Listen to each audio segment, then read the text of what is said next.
क्या चल रहा था भाई अपना? हाइड्रोडायनामिक्स चल रहा था ना? डाउनलोड्स कल फ्लूइड्स वन में। आ जा बाबा, आ जा। हाय।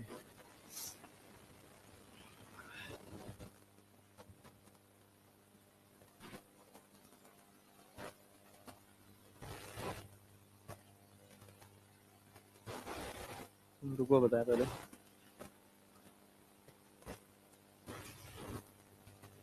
हाँ, फ्लूइड्स वन। कल कल कल कल कल अपनी क्लास कितने बजे कल खत्म हुई थी लगभग? 1:10 पे।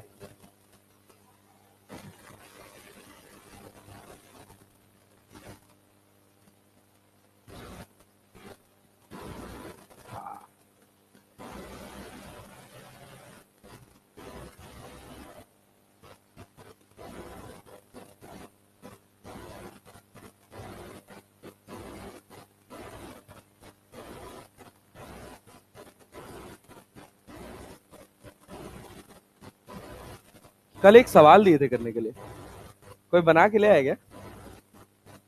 नहीं बना? पूछे थे कितनी देर में टंकी खाली हो जाएगा? आधा हो जाएगा? अच्छा, तो चाहे खाली हो जाए चाहे आधा हो जाए, तो एक निकाल लिए तो दूसरा तो हो ही जाए।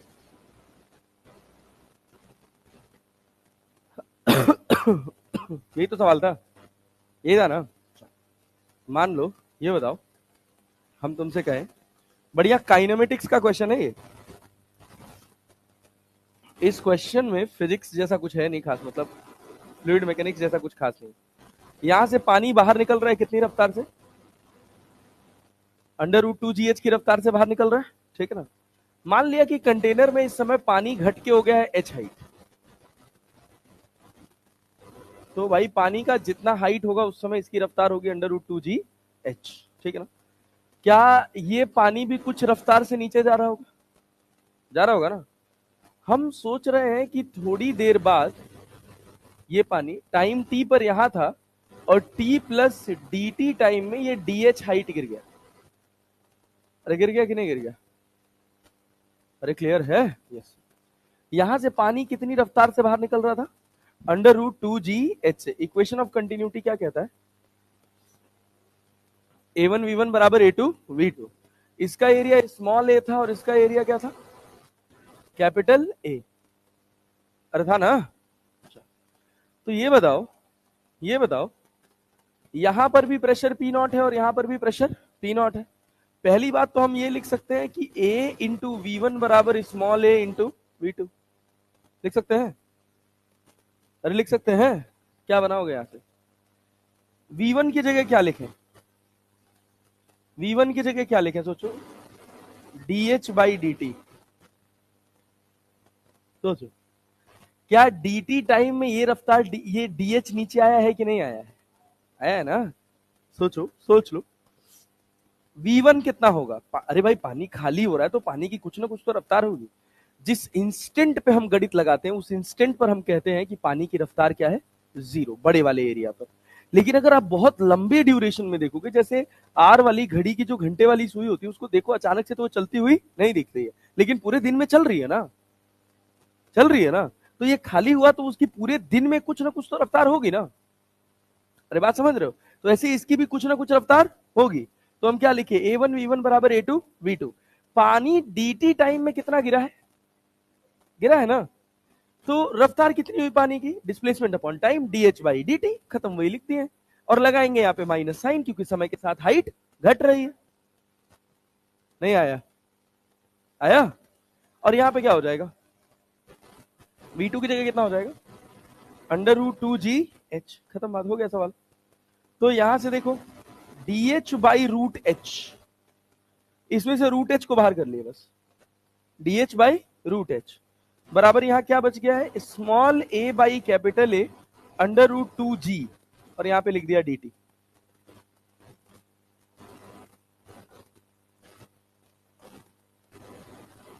यहां पे लिख दिया dt। समझ गए? समझ पाए? देख, अब बस, अब जो तुम चाहो वो कर लो। 0 से लेके t तक, कहां से कहां तक?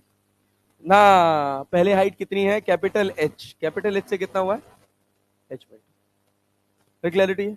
पूछता कितनी देर में खाली हो जाएगा, तो एच से लेकर 0, यहाँ पे माइनस साइन है यार, मतलब इधर नीचे वाले में यही लगा दो। समझ पाए कि नहीं? अब इंटीग्रेट करें भाई गधेड़े। कैपिटल एच, ये हम किसी इंस्टेंट की बात कर रहे हैं। सवाल देखें यहाँ पे, कंटेनर में पानी भरा हुआ था, किसी भी टाइम टी पे पानी घट जाएगा ना, किसी भी टाइम टी पे पानी की हाइट कितनी है, एच, और वो डी टी टाइम में और कितना घट गया, और कितना घट गया, डी एच। तो पानी यहां से जो घट रहा है उसकी रफ्तार है कितनी, D H by d T, और यहां से जो पानी बाहर निकल रहा है उसकी रफ्तार कितनी है, under root 2 g h. H variable है। हाय पता नहीं क्या है ये, नहीं आ रहा है कि नहीं आ रहा है? अच्छा सवाल था ये। अब बताओ, सुनो, अब यहां से अगर तुम इसको इंटीग्रेट करोगे, 1/रूट एच का मतलब एच की पावर -1/2। अरे एच की पावर -1/2 ना, -1/2 प्लस 1 अपॉन -1/2 प्लस 1, तो कितना हो जाएगा, पता नहीं सर, 2√h।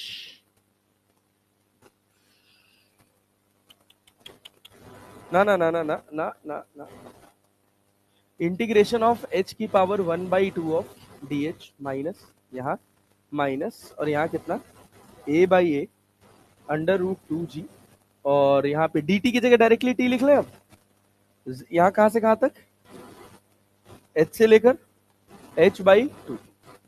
चलो भैया, तो h की पावर -1/2 है, तो -1/2 -1/2 प्लस 1 अपॉन -1/2 प्लस 1। इसको जब तुम पूरे को सॉल्व करोगे, a by a under root 2 g into t, तो यहां से क्या बनेगा, h से लेके कहां तक करना है अपने को, h/2 तक। तो इसको सॉल्व करो तो कितना बना, h की पावर 1/2 मतलब रूट एच, और 1 में से 1/2 जाएगा, 1/2 तो क्या 2√h, यही लिख रहे थे। और लिमिट कहां से कहां तक, h से लेकर h/2 तक। क्या और सॉल्व करें, आप इसके बाद तो कर ही लोगे, हो जाएगा, टाइम निकाल देना है, जो मन करे वो निकाल सकते हो। ये है सवाल, मतलब it is one of the toughest part of Bernoulli's theorem as per NEET perspective. ठीक है, जे एडवांस में एक सवाल पूछा गया था ऐसे, बीच में से एक पार्टीशन किया हुआ था, ऊपर एक लिक्विड भरा था उसकी डेंसिटी 2 रो थी, और नीचे एक लिक्विड भरा था उसकी डेंसिटी रो थी, क्लियर है, और बॉटम पॉइंट पे होल्ड कर दिया था, और पूछा था कि कब ऐसा होगा कि जो नीचे वाला लिक्विड है वो पूरी तरह से बाहर निकल जाएगा, कंटेनर में बस केवल ऊपर वाला लिक्विड बचेगा। तो कुछ होता नहीं है, बर्नौलीज थ्योरम थोड़ी बड़ी लगती है, 1.5 पन्ने का सवाल हो जाता है, खाली कैलकुलेशन होती है। जब प्रेशर लिखने चलोगे तो ऊपर वाले लिक्विड का क्या लिखोगे, रो जी एच वन, नीचे वाले लिक्विड का रो जी एच टू। बस ऊपर वाले लिक्विड का लेवल, ऊपर वाले लिक्विड का जो हाइट है वो कम होगा नहीं, सोचो ना, ऊपर वाले का फिक्स है, केवल बस हाइट किसका घट रहा है, नीचे वाले, समझे ना, तो थोड़ा सा दिमाग लगाना पड़ता है। ठीक है, चलो उतने की कोई जरूरत अपने को नहीं है। हाँ, ये सवाल किए थे, ये सवाल किए थे, नहीं ये सब सवाल नहीं किए थे ना अभी। चलो सब कर डालो, तो ये पढ़ो तो सवाल क्या कह रहा, in a text experiment on a model airplane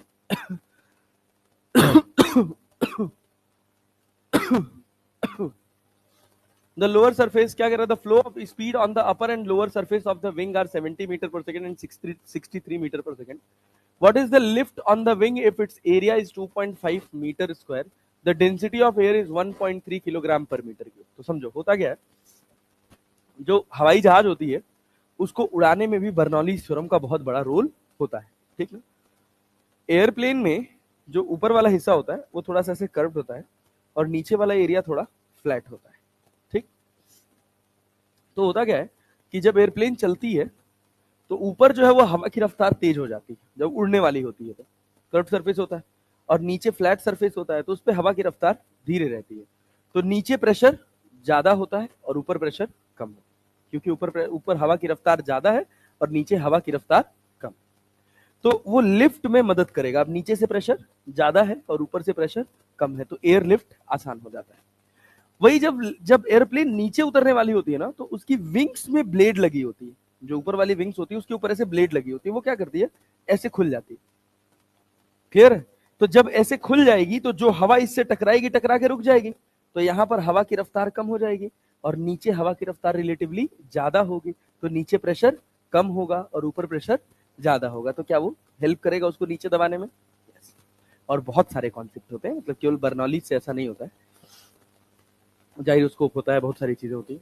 जैसे सबसे बड़ा टास्क होता है एक जहाज उड़ाने वाले के लिए कि वो जहाज उतार पाए सही से। उड़ाना टफ नहीं होता, उतारना टफ होता है, क्योंकि अगर जाइरोस्कोप एकदम वर्टिकल नहीं रहा, अगर थोड़ी सी भी ऐसे टेढ़ी भी गिरी ना एयरप्लेन, तो उसके तुरंत टायर बस्ट कर जाएंगे। एकदम सीधी उतरनी चाहिए, ये सबसे टफ टास्क होता है।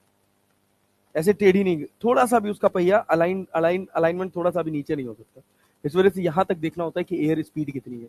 कभी बहुत तेज आंधी होती है नीचे तो उतारते ही नहीं है, फिर जब हवा का स्पेस स्लो हो जाता है तभी नीचे उतारते हैं। जो फाइटर जेट्स होती हैं, उन फाइटर जेट्स में सबसे बड़ी बात ये होती है, जो हैवी एयरक्राफ्ट होते हैं उसमें दिक्कत नहीं होती है, वो अपने आप बैलेंस्ड होते हैं। जो हल्के एयरक्राफ्ट होते हैं जैसे फाइटर जेट्स हो गए, वो उतरते समय उतरने सीधे ही चाहिए, तुरंत फटेंगे, और वो हल्के होते हैं, तो हवा का प्रेशर उनके ऊपर बहुत ज्यादा एहसास होता है, तो वो ऐसे हिलते हिलते रहते हैं जब उतरते हैं। कभी देखा मूवी वूवी में उतरते हैं तो ऐसे थोड़ा थोड़ा थोड़ा थोड़ा हिलता रहता है प्लेन, तो उसको ऐसे सीधा फिट कराना हो। तो ये सब है कॉन्सेप्ट आगे का। तो बेसिकली अपने पास ये पूरे सवाल में इतनी सी बात है कि हमारे पास एक एयरप्लेन की विंग है ऐसे शेप, क्लियर, ऐसे ही होती है, मतलब इट इज लाइक दिस, और यहाँ पे एक फ्लिप लगा होता है। ये तुम्हारे पास एक फ्लिप लगा होता है, जब प्लेन उड़ने वाली होती है तो ये फ्लिप एकदम डाउन होता है, और जब प्लेन उतरने वाली होती है तो ऐसे फ्लिप उठ जाता है, तो यहाँ से हवा आती है, यहाँ से टकरा के यहाँ रुक जाती है, तो यहाँ प्रेशर, यहाँ हवा की रफ्तार कम हो जाती है और यहाँ हवा की रफ्तार ज्यादा। तो क्या होगा, ऊपर प्रेशर ज्यादा और नीचे प्रेशर कम। क्या ठंडा लग रहा है क्या? हाँ लग रहा है तो कम कर लेना यार, तू उठ के कर ले भाई, कोई दिक्कत नहीं है। ठंडी बताओ, जुकाम हो गया मुझे, सुबह सुबह आया हूँ, कुछ नहीं लगातार 20 बार छींका हूँ मैं, पढ़ा ही नहीं पा रहा, तो जैसे मुड़ रहा तुरंत छींका जा रही थी। चलो, तो हो गया। क्या कह रहा सवाल में, in the experiment on the model airplane in a wind tunnel the flow speed on the upper and lower surface of the wing are, यहाँ पे कितना है 70 मीटर पर सेकेंड, और यहाँ पे कितना है 63 मीटर पर सेकेंड। कहाँ रफ्तार ज्यादा है, ऊपर की नीचे? ऊपर रफ्तार ज्यादा है ना, नीचे रफ्तार कम है, तो प्रेशर कहाँ ज्यादा होगा, नीचे की ऊपर? नीचे। यहाँ P1 और यहाँ कितना P2, तो ये हमको पता है कि जो हमारा P1 होगा वो क्या होगा, P2 से बड़ा होगा, P1 will be greater than P2। अच्छा ये बताओ, what is the lift on the wing if the area is, अगर यहाँ पर एरिया कितना है 2.5 meter square, density of air कितना दे रखा है 1.3 किलोग्राम पर मीटर क्यूब, तो सोचो क्या लिखोगे, बर्नौली थ्योरम लगाओगे, प्रेशर कितना है P1, रो जी H1 लिखने का कोई मतलब नहीं है, क्योंकि जिस हाइट पे प्लेन उड़ती है उस हाइट में प्लेन की विंग के डिफरेंस का कोई मतलब नहीं होता। तो ये अपने पास P1 हो गया, और दूसरा कितना हो गया 1/2 रो V1 का square equals to P2 plus 1/2 rho V2 का स्क्वायर। तो P1 माइनस प्रेशर डिफरेंस कितने का आएगा 1/2 rho V2 square minus V1 square. क्या ये प्रेशर डिफरेंस आएगा? क्या तुमको V1 V2 दोनों पता है?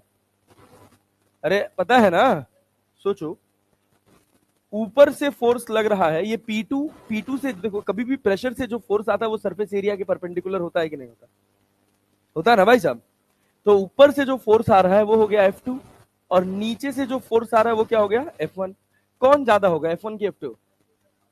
मारा बब मुंह घूम जाएगा दास, F2 कैसे ज्यादा होगा भाई? कौन ज्यादा है, P1 की P2? तो P1 ज्यादा है तो F1 ज्यादा होगा F2, तब नीचे आएगा। अब बोतलवा फेंक के मारब खोपड़ी खुल जाए तो, और दादा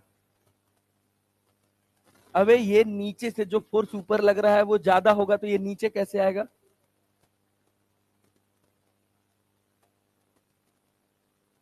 तो ये बताओ, नेट फोर्स बराबर क्या लिखोगे, नेट फोर्स बराबर क्या लिखोगे F1 माइनस F2, इसको क्या लिखोगे P1 माइनस P2 इंटू ए, यही तो होगा ना, P1 माइनस P2 इंटू ए।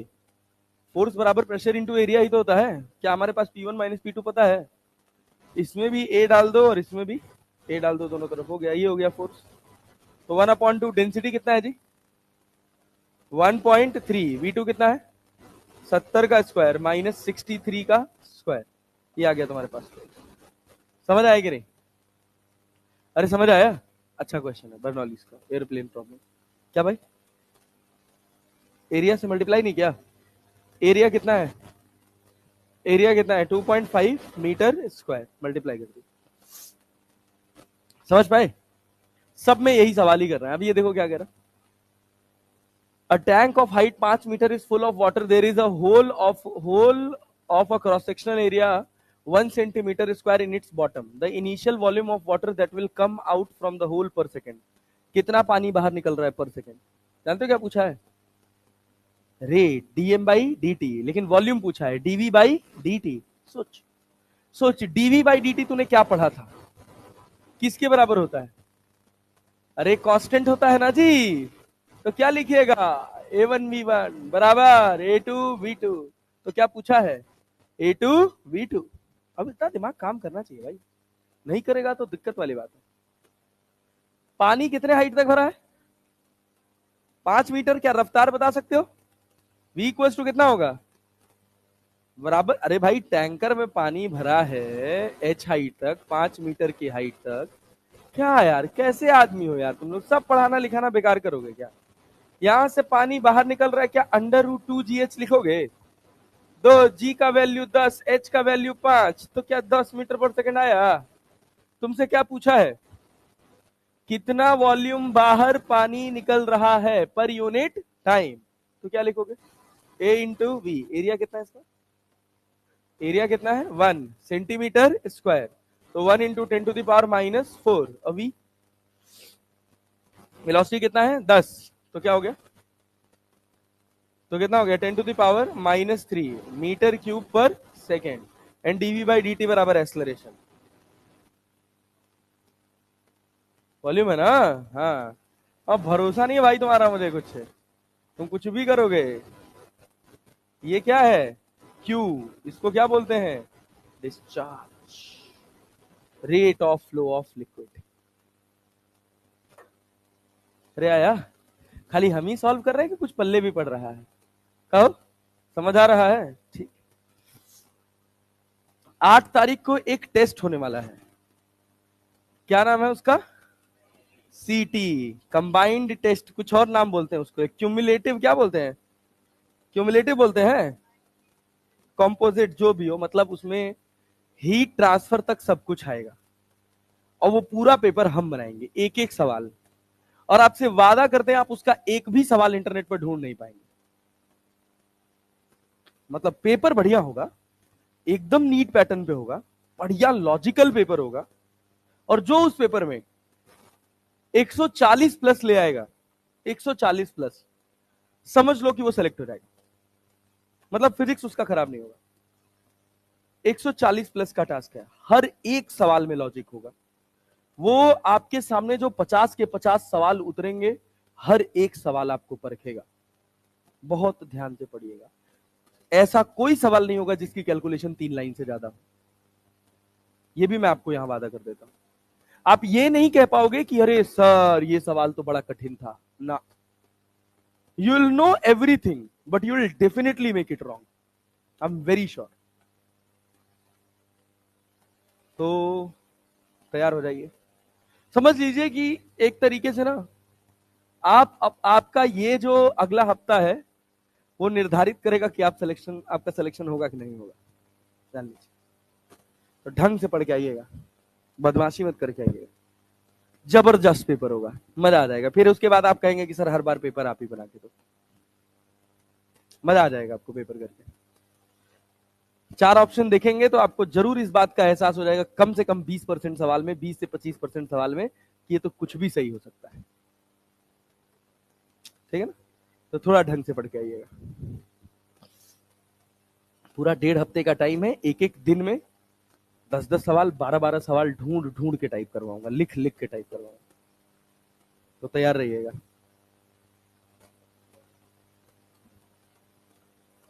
जिस पैटर्न पे नीट का पेपर आता है सेम पैटर्न पे पेपर होगा आपको कभी भी ऐसा एहसास नहीं होगा कि इस चैप्टर से ज्यादा सवाल आ गया और इस चैप्टर से कम सवाल आया ठीक है ना आप मानकर चलिए कि यूनिट्स एंड डायमेंशन से लेकर आपका थर्मल तक इतना सफिशिएंट है कि हर चैप्टर से आपको 2 सवाल देखने को मिल जाएगा, आपका पूरा पेपर तैयार हो जाएगा। ठीक है ना, पढ़ के आइएगा ढंग से। चलिए और बताइए। हाँ भाई, शीट देना था क्या? जिंदगी मौका ही नहीं दे रही कि मैं बैठ के टिक मार्क करके दे सकूं टाइपिस्ट को, इतना समय नहीं दे रही। ठीक है, कल संडे है, कल बनवाऊंगा। तब तक तुम लोग को इस टेस्ट के लिए तो मैंने बता दिया, नोट्स के सारे क्वेश्चन कर लो और मॉड्यूल लगा लो, हो जाए। मॉड्यूल लग जाए तो ठीक है, नहीं लगेगा तो भी हो जाएगा। आसान पेपर है। इधर देखो, मतलब इन चैप्टर्स में यार मॉड्यूल के जो मैं यहाँ क्लास में क्वेश्चंस करा रहा हूँ ना, सारे क्वेश्चंस लगभग इसी से मिलते जुलते हैं यार, कुछ अलग नहीं देखने को मिलेगा। पढ़ो क्या कह रहा। A small hole of area of cross section 2 millimeter square is present near the bottom of a fully filled open tank of height 2 meter, taking G बराबर 10 मीटर पर second square. The rate of flow of water through the open hole would nearly be. फिर क्या पूछा? Same सवाल पूछा, बनाओ answer क्या आ रहा है, बनाओ आंसर।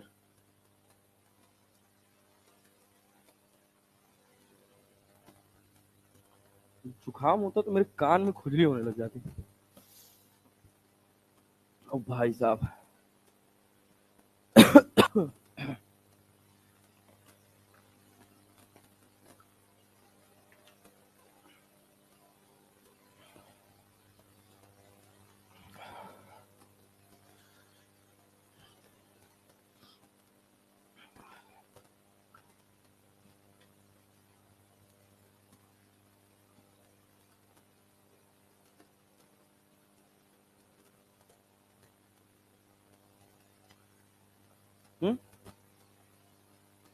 डी आया, सही है, d is the right answer.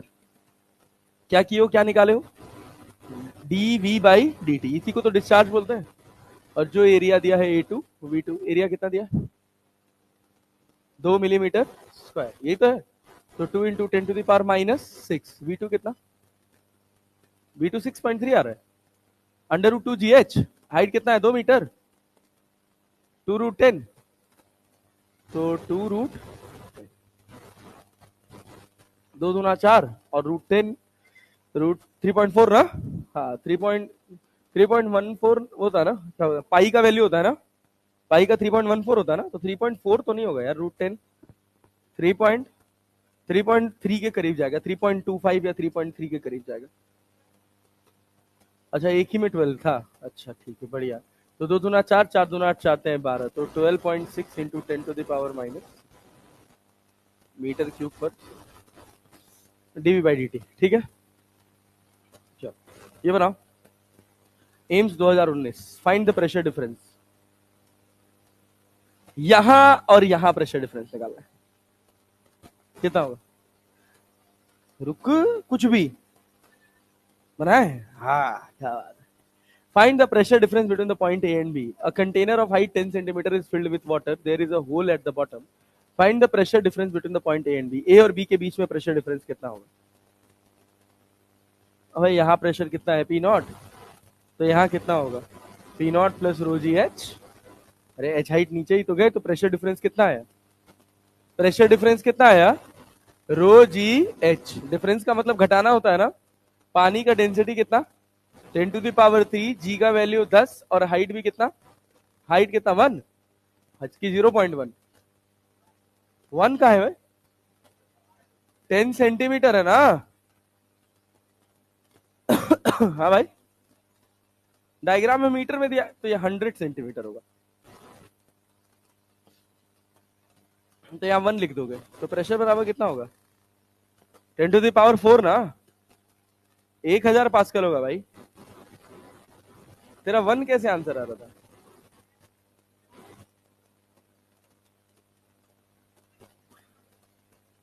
चल कोई बात नहीं, ठीक है, होता है। वो 1 किलो पास्कल था, हाइट 10 मीटर था। हाँ, ये बता। If a small hole of orifice is made at height 0.25 meter from the ground, the horizontal range of water stream will be. निकालो निकालो, सबका पेन चलाओ यार, पेन चलाओ, ऐसे खाली मत बैठो, पेन चलाओ। एम्स 2019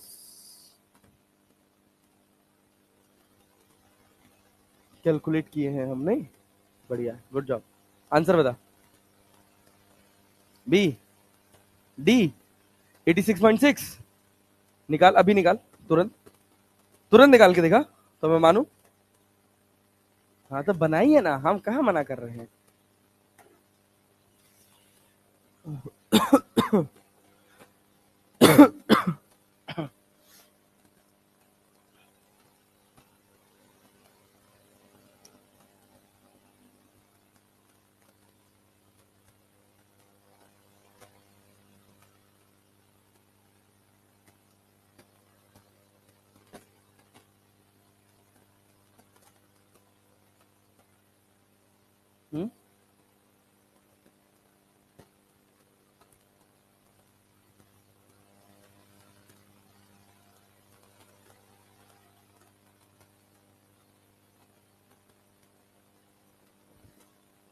वेलोसिटी कितना आएगा? v बराबर, फॉर्मूला क्या होगा v बराबर? अरे फॉर्मूला क्या होगा v बराबर? √2g h। हाइट कितना है? 0.75 मीटर। अरे है ना? तो यार क्या दिक्कत है यार? तो क्या निकालना था वैसे? रेंज निकालना था क्या? अबे तो इतना मेहनत क्यों कर रहे हो? रेंज इक्वल्स टू क्या होता है? 4√4 h1 h2। खत्म बात। 4 h1 कितना है? 0.75। h2 कितना है? 0.25। खत्म। यहां से 2 बाहर आ जाएगा, मतलब जो भी आ जाए अब। क्या जी? अंदाजा लगाओ ना, एस्टिमेशन। एस्टिमेशन काम करेगा, मैं बताता हूँ कैसे काम करता है, रुक। देख, सब सब आंसर में 10-10 का गैप है ना? है ना? चलो अब इधर देखो, बताता हूं मैं। ये बताओ, सुनो, इसको 4 लिख दिए, लिख दिए। 75 को क्या 25 × 3 लिख सकते हैं? और 25 को 25 लिख दें, और 10⁻⁻⁴ लिख दें? बोलो। यहां से 2 जीरो गायब किए, यहां से 2 जीरो गायब किए, 10⁻⁻⁴ हो गया। 25, 25 और 4 बाहर आ जाएगा कि नहीं? 50√3 × 10⁻⁻² बाहर आया कि नहीं? अरे आया कि नहीं आया? तो 50 को 1.732 से मल्टीप्लाई करोगे तो 80 के करीब चला जाएगा, 86.6 चला जाएगा। लो, इतना सोचना था, ऐसे ही किए थे।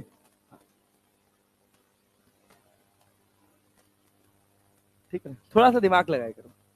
अरे भाई 75 बना तो 25 या 75 हुआ, एक 25 ऑलरेडी है, 25 के पेयर से 25 बाहर आ गया, 4 से 2 बाहर आ गया, तो 25 गुना 50 हो गया, 50√3 हो गया, खत्म। एक्चुअली क्या, तुम लोग दादा बाबा से मार नहीं खाए हो बचपन में, नहीं तो सवा दो टेबल भी याद रहती तुम लोगों को।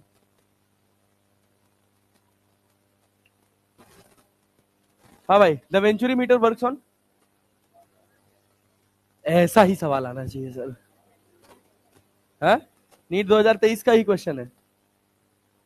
नहीं, इसी, मैं बता तो रहा हूँ, यही 2024 में भी आया था। नहीं, 24 तो रद्दी ही पेपर था, एकदम से कचड़ा पेपर। अच्छा नीट का हुआ है 2019-20 तक, 20 भी मान के चलो, 20 भी ठीक था, आसान नहीं था, बहुत आसान नहीं था, 20 की बायो ठीक थी। 21 से तो जो रचा है ना भाई, 21, 22, 23, 24 रद्दी, दोनों रचा है वैसे ही। जेई मेंस भी वैसे ही रचा है, और ये भी रचा है। जेई एडवांस ने इस बार हल्का बना दिया था पेपर यार, मतलब वो उनका ऐसा होता है कि वो कभी एक आध बार लूप घूम घूम के आसान आ जाता है, फिर वो अगली बार फिर आसान नहीं करेंगे ना। इस बार तो बिल्कुल नहीं आएगा।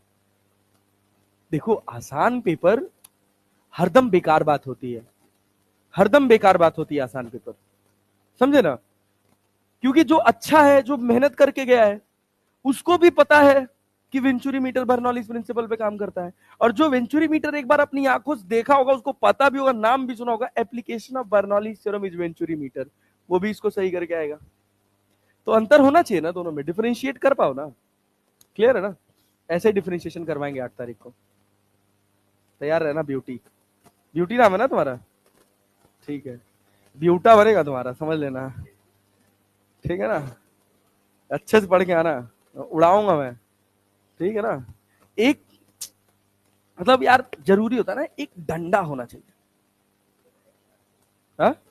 सही में होना चाहिए यार, सही में होना चाहिए। मतलब ये लिटरली बहुत गलत चीज है। Punishment is a good thing. हमें गांव में कहा जाता था बातिक भूत लातिक भूत बातें से ना मानत है। और है ना वो डंडा, वो ऐसा चीज है भूत भाग जाता है उससे। हमारे यहाँ जो सोखा ओझा होते थे, तो जब किसी भूत पकड़ लेता था तो उसकी सुताई होती थी बढ़िया डंडे से। नहीं झाड़ू से नहीं, वो सब तो ऐसे था। अरे डंडे से मारते थे भाई, वो लाठी से मारा जाता था भाई।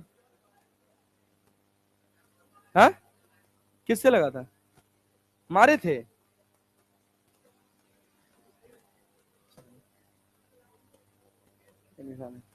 हमारे हमारे गुरु जी थे, उनका नाम था ब्रह्मदेव राय। हाँ, मेरे मामा जी का भी सेम नाम है, तो मामा जी से ही मेरा नाम आगे बढ़ा था। तो ऐसे चल भी रहा था मेरे यहाँ। तो हुआ क्या, एक बार वो एक बच्चे को मारे, वो ऐसे हाथ पीछे खींच लिया, और हरा बांस का डंडा था, यहां से लगा और इतनी चमड़ी उसकी ऐसे लटक गई। तो उस दिन वो कसम खा ली, उसको ले गए ड्रेसिंग वेसिंग कराए, उस दिन वो कसम खा लिए कि हम डंडे से नहीं मारेंगे। तो डंडा छोड़ के वो मुक्के से मारना शुरू कर दिया। मारेंगे जरूर। तो एक बार स्कूल में ऐसे नेल्स चेक हो रहे थे, तो हम काटे नहीं थे यार, अब कौन इतना ध्यान देता है, थोड़ा घर गांव वाँव में इतना कोई ध्यान भी नहीं देता है। तो ऐसे किए, थोड़ा बड़ा बड़ा था, घुमाए सर और फाड़ से मारे, पीठ पे लगा, यहाँ से हड्डी वड्डी बाहर आ जाएगी इस तरफ से। हाँ फिर बच गया भाई, बच गया। मतलब ऐसे सांसें अटक जाती थी ऐसे बस। तो लगता था कि डंडे से ही मार खाना ठीक है। और कई बार हम मार खाने के डर से ही काम करते थे। मतलब वो इंसल्ट का प्रेशर, थोड़ा धुनाई का प्रेशर जरूरी होता है। और लोग कहते हैं कि it is not good thing, it is very brutal, बच्चों को नहीं मारना चाहिए। अरे जब बच्चा लात का भूत है तो बात से कैसे मानेगा? मम्मी से जरा कोई कह दे कि बच्चे को नहीं मारना चाहिए, बताओ। है, उसी के पहले धुनाई हो जाएगी बढ़िया। नहीं, इन सब चीजों से फर्क पड़ता है। मतलब अभी थोड़ा सिस्टम बदल गया है, चीजें खराब हो गई हैं, डिसिप्लिन खत्म हो गया है, इन सब के पीछे का यही एकमात्र कारण है। ये बताओ, DUMET, Delhi university medical entrance test, Dehradun एक दिल्ली है, देहरादून होगा, DD होता है यार देहरादून का, देहरादून नहीं होगा, DU दिल्ली का था। हाँ कौन सा भाई? Uh, according to at what distance from the foot of the wall does the emerging stream of water strikes? कौन सा? ए, H/4 होता है ना भाई, कौन सा लिखे, ए की भी? 4H1H2 होता है ना अंडर रूट में। क्या यार, गजब बेइज्जती है भाई तुम्हारी। ये बताओ, UK PMT 2014, a bubble is at the bottom of the lake of depth h. As the bubble comes to the surface, its radius increases 3 times. If the atmospheric pressure is equal to L meter of the water column, then H is equal to, बताओ।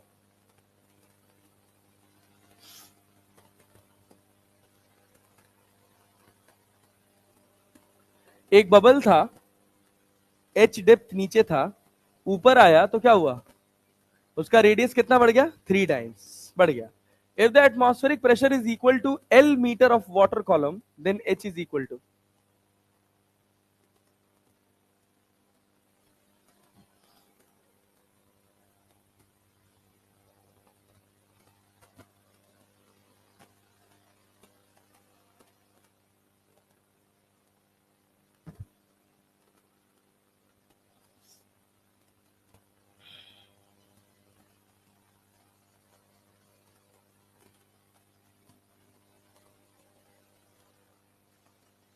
Pen चलाओ, क्या हुआ, process समझ आया? एक liquid था, इस liquid में एक एयर बबल था, यहां से ये चला, जब ये यहां पहुंचा, टॉप सरफेस पे पहुंचा, तो इसका रेडियस क्या होगा? 3 टाइम्स हो गया। तो इसको अगर हम x मान लें तो ये कितना हो जाएगा? 3x। बोलो बना, कौन सा आंसर है? 26L। कैसे निकाले हो? देखिए, क्या बात है यार, तुमको तो हम खाली गधा समझ रहे थे।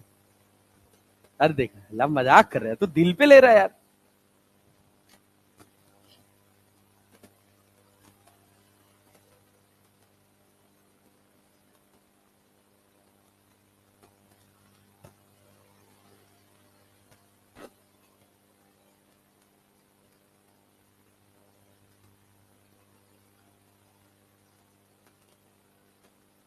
वाह good job, serious.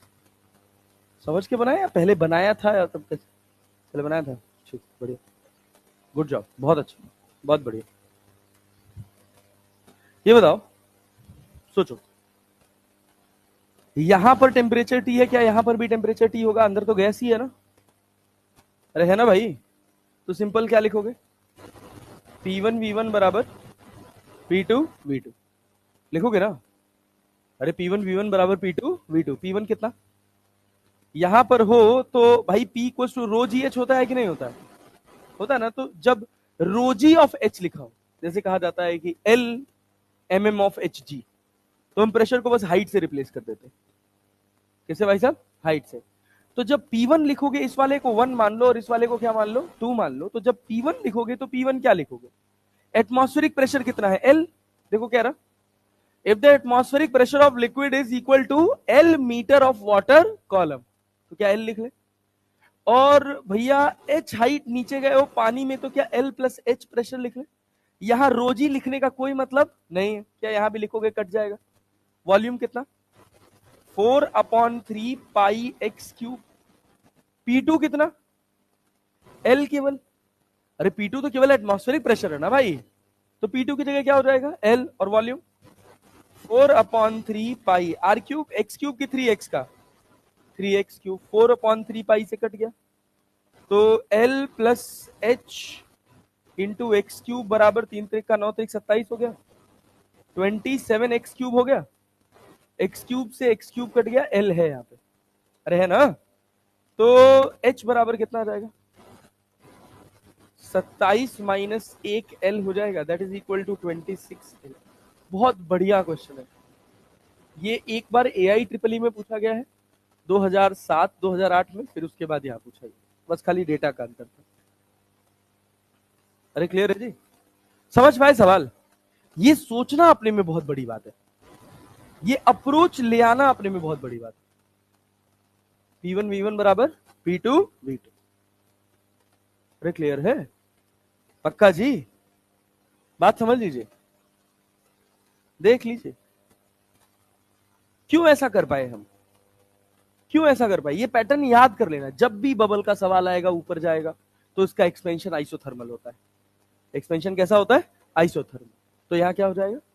P1 V1 और ऊपर कितना? P2 V2, तो P1 V1 बराबर P2 V2। प्रेशर घटा है, वॉल्यूम बढ़ा है, खट आंसर। ठीक, अब ये कुछ स्पेसिफिक टाइप क्वेश्चंस होते हैं, इन क्वेश्चंस को मार्क कर लेना चाहिए कि जब भी रिवीजन करेंगे तो इस तरह के सवाल जरूर बना के जाएंगे। एकदम नया अप्रोच। आगे बढ़े, आगे बढ़ा जाए? हाँ बताओ, बताओ। हाँ कैसे लिखे? अच्छा सोचो, यहां पर जो प्रेशर है क्या वो L meter of h g है? जो भी है एटमॉस्फेरिक प्रेशर, ये समझते हैं L ऑफ वाटर। प्रेशर को ऐसे भी लिखा जाता है, ये बताओ, अगर हम कहें L मीटर ऑफ वाटर, इसका मतलब क्या है? प्रेशर कितना होगा? रो जी एल, यही तो होगा ना? डेंसिटी किसका? किसका? पानी का। G 10 और L ये है क्या? हम कह रहे हैं कि यहां पर जो एटमॉस्फेरिक प्रेशर है वो क्या है? एटमॉस्फेरिक प्रेशर कितना है बोलो? L मीटर ऑफ वाटर है ना? If the atmospheric pressure is equal to L meter of water column. और यहां नीचे कितना बड़ा वाटर कॉलम है? वाटर कॉलम एच हाइट का है ना? तो यहां प्रेशर क्या होगा? L plus h rho g होगा कि नहीं? वाटर कॉलम की हाइट L प्लस एच हो गई ना? और जब टॉप पे हो तो वाटर कॉलम की हाइट कितनी है? L। इसके ऊपर वाटर कॉलम की हाइट होने का ये बिल्कुल मतलब नहीं कि सर ऊपर पानी कहां है, ऐसे तो नहीं सोचेंगे ना। एटमॉस्फेरिक प्रेशर को लिखते हैं कितना? 13.6 meter of, sorry 76 centimeter of h g लिखते हैं ना। एटमॉस्फेरिक प्रेशर क्या लिखते हैं, 76 सेंटीमीटर ऑफ Hg। तो उसका क्या मतलब है, मर्क्यूरी रखा हुआ है एटमॉस्फेयर के ऊपर, नहीं, क्लियर है ना। तो जब प्रेशर लिखेंगे तो क्या लिखेंगे, रो जी एच, रो क्या लिखोगे, मर्क्यूरी, जी 10, और हाइट कितना हाइट चढ़ा, 76, क्लियर है ना। तो 76 सेंटीमीटर है तो मीटर में कन्वर्ट करके सॉल्व कर लेते। तो ये बेसिकली प्रेशर मेजरमेंट का एक तरीका होता है, क्लियर है। चलो जैसे मान लो, चलो एक सवाल और बना दो तुम, थोड़ा डिफरेंट टाइप का इसी में का। एक हमने यहां से एच हाइट, नीचे हमारे पास एक बबल था, इसका रेडियस था एक्स। जब ये टॉप पर पहुंचा, जब ये टॉप पर पहुंचा तो इसका एक्स बढ़ के हो गया 2x। एक्स कितना हो गया, 2x। एटमॉस्फेरिक प्रेशर हमको सबको पता ही है, अरे पता है कितना होता है, पता है ना, कितना होता है, 10⁵ पास्कल। कहा गया ये एच हाइट बताइए कितना होगा, ये पानी है पूरा। अब डेटा में कैलकुलेट करना पड़ेगा, लिखिए।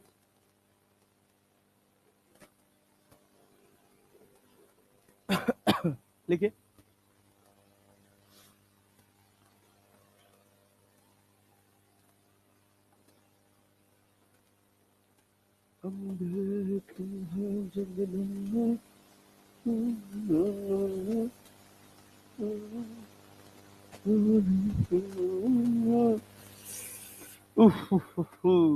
चलो भाई, चलो जल्दी बताओ।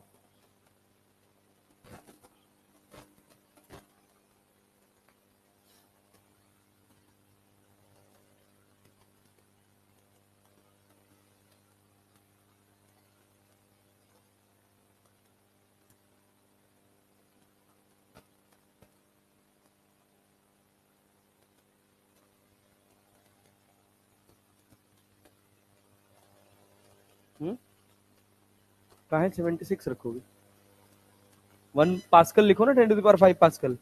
गणित करो चुपचाप शांति से। यहाँ पानी है, वहां पर मरकरी लिख दोगी, घर का खेती है।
आंसर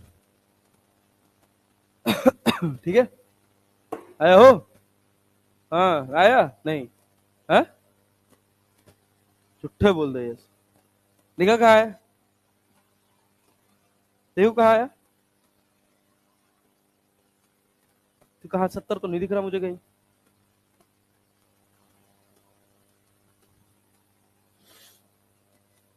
अरे क्लियर है भाई, कुछ नहीं किए यार, क्या किए, बस एटमॉस्फेरिक प्रेशर की जगह क्या लिख दिया, 10⁵5।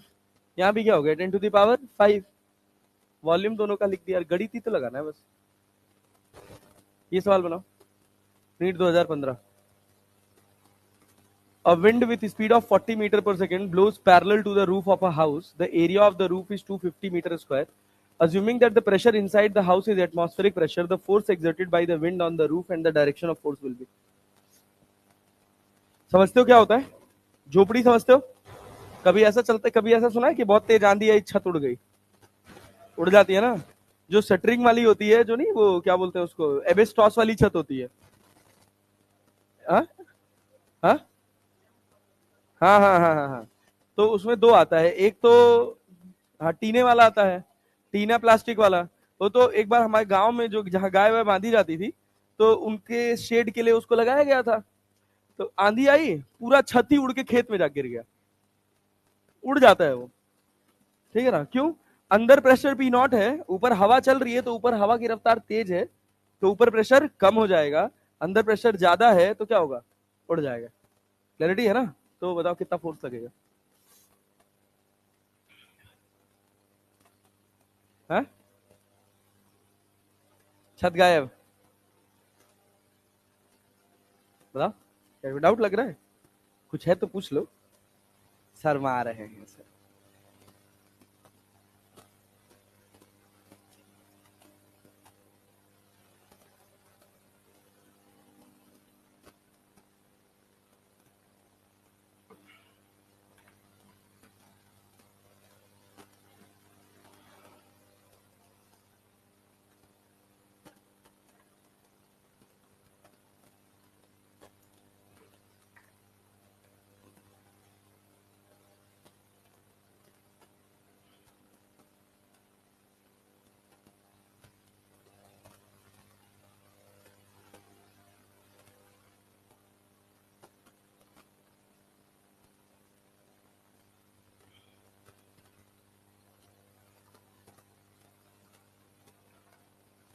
हो गया? अभी क्या कर रहे हो यार तुम लोग भाई? इतना टाइम लगा रहे हो। यहाँ पे रफ्तार है 40 मीटर पर सेकेंड, यहाँ पे रफ्तार है 0, यहाँ पे प्रेशर है पी नॉट, एरिया कितना है?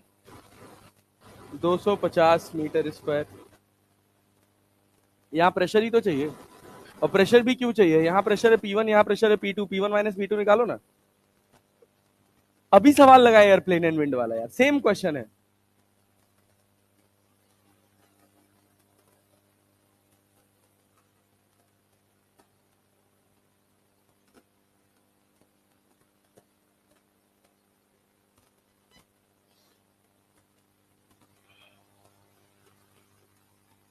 करो, फिर वही P1 V1 बराबर P2 V2 वही लगेगा। एक एक चीज पकड़ लेना, बस उसी में चिपके रहना है। एयरप्लेन कैसे ऊपर उठी थी? कुछ आया था समझ?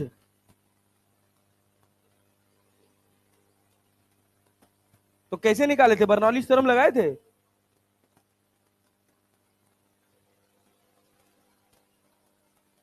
गजब भांग खा के सोते हुए तुम लोग। क्या? सेकेंड?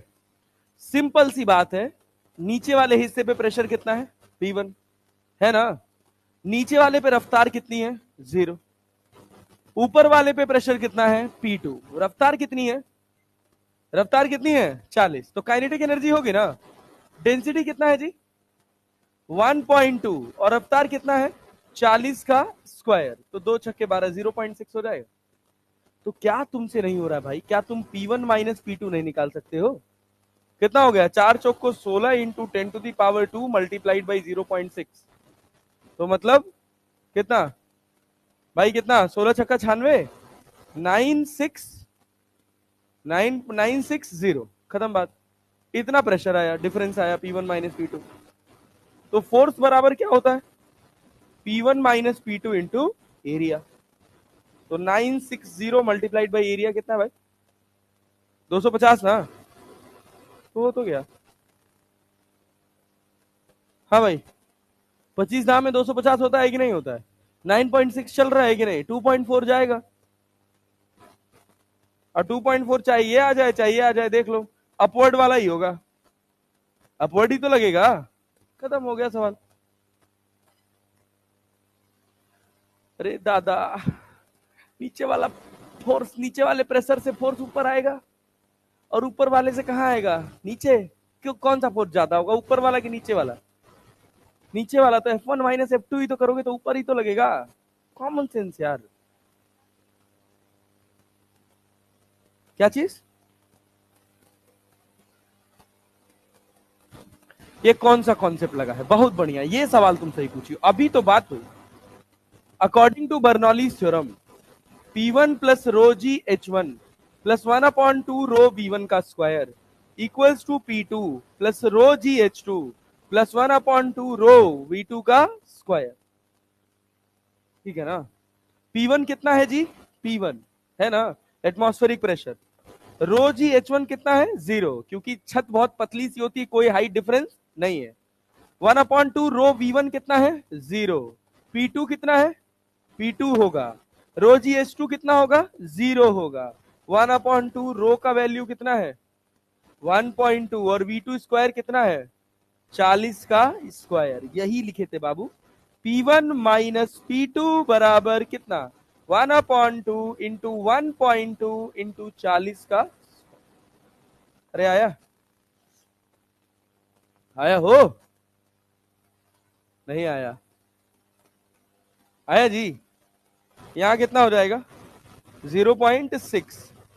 0.6 इंटू 40 गुणे 40, तो 4 चौक को 16, तो 6 गुणे 160 लिख सकते हैं।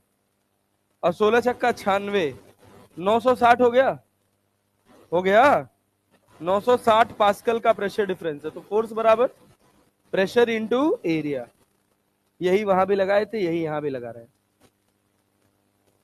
और भांग खाक बैठे रहो तुम लोग। थैंक यू हो गया ये तो। चलो और सवाल बनाओ, और सवाल बनाओ। ठीक है, यहां पे रफ्तार है 20 मीटर पर सेकेंड, यहां पे रफ्तार है 30 मीटर पर सेकेंड। ठीक है ना। यहां पर इस छत का, इस फ्लोर का मैं ब्रेकिंग स्ट्रेंथ दे रहा हूं, ब्रेकिंग स्ट्रेंथ दे रहा हूं 1000 न्यूटन। कितना दिया हूं भाई? 1000 न्यूटन। इससे ज्यादा का फोर्स ये झेल नहीं सकता। बताओ छत टूटेगी कि नहीं? एरिया दे रखा है इसका, एरिया दे रखा है कितना? चलो 200 मीटर स्क्वायर। बताओ छत टूटेगी कि नहीं? छत टूटेगी कि नहीं? छत टूटने के लिए क्या फोर्स लगाना पड़ेगा? कहां से फोर्स ज्यादा आएगा, ऊपर से कि नीचे से? नीचे से। ऊपर से फोर्स ज्यादा आएगा, नीचे से फोर्स कम आएगा। ये F1 होगा और ये क्या होगा? F2। निकाल पाओगे? निकाल, जल्दी मैन चलाओ।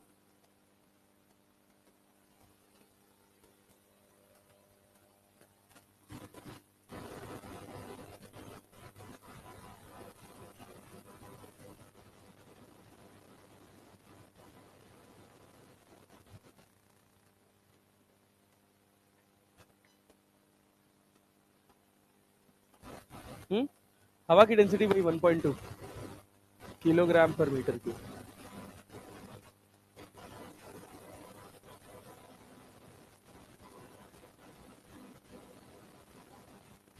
टूट जाएगा?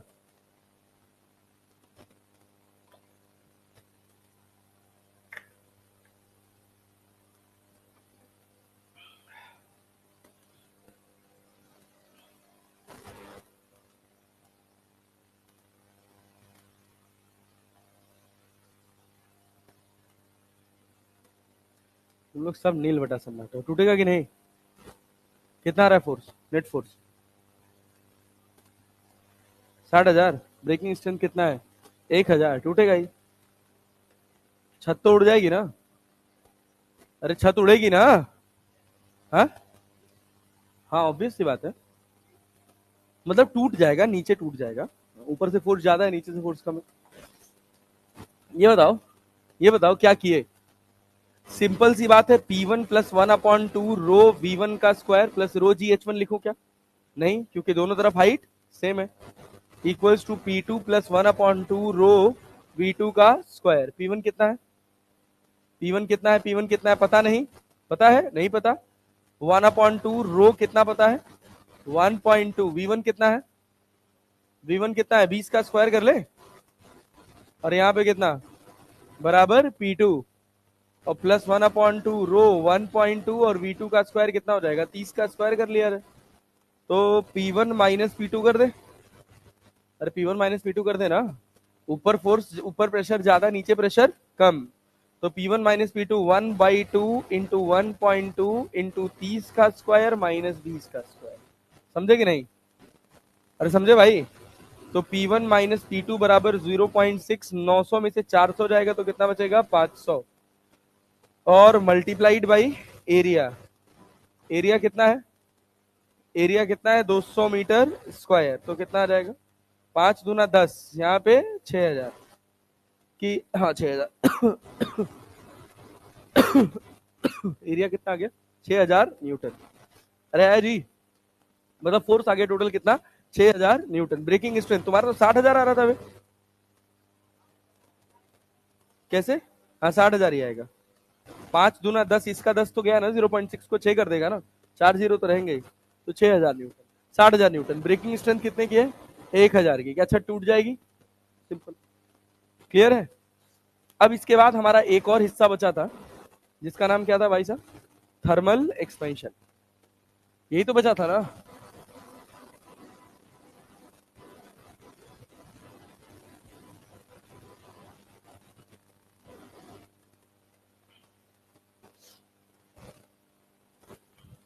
थर्मल एक्सपेंशन के पहले क्या क्या पढ़ाए थे, दिखाना जरा, सुना तो। कैलोरीमेट्री के बाद चले गए थे थर्मल एक्सपेंशन पे, है थर्मल एक्सपेंशन नहीं किया था, कैलोरीमेट्री के बाद हीट पे आ गए थे। ये कराया तो है यार रॉड वॉड वाले, अच्छा ऊपर वाली क्लास में करवाया था, अच्छा हाँ हाँ हाँ, ठीक ठीक ठीक ठीक ठीक ठीक ठीक भाई ठीक, बिल्कुल तुम्हारी बात एकदम पूरी तरह से सही है।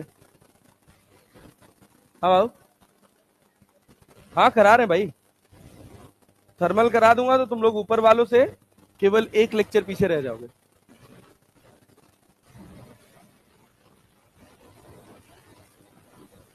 थर्मल पार्ट थी, हाँ बाबू क्या कह रहे हो,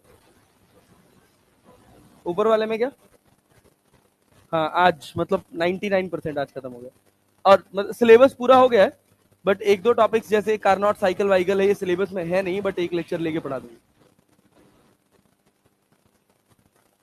प्रोग्राम पॉलिसीज, ठीक है भाई, पीछे का भी पीछे का रुको, हम री फॉरवर्ड कर देते हैं।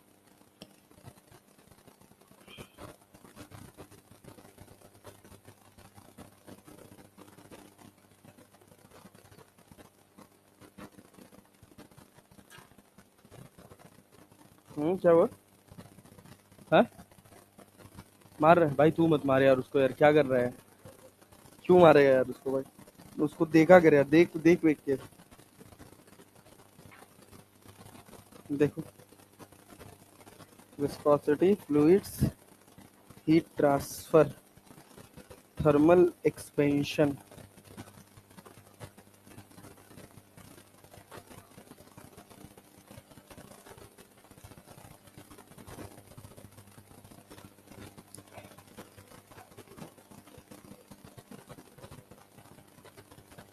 टेम्परेचर स्केल भी नहीं पढ़ाए थे तुम लोगों में, हाँ टेम्परेचर, टेम्परेचर स्केल पढ़ाए थे, कैलोरीमेट्री पढ़ाए थे, बस केवल थर्मल एक्सपेंशन बचा।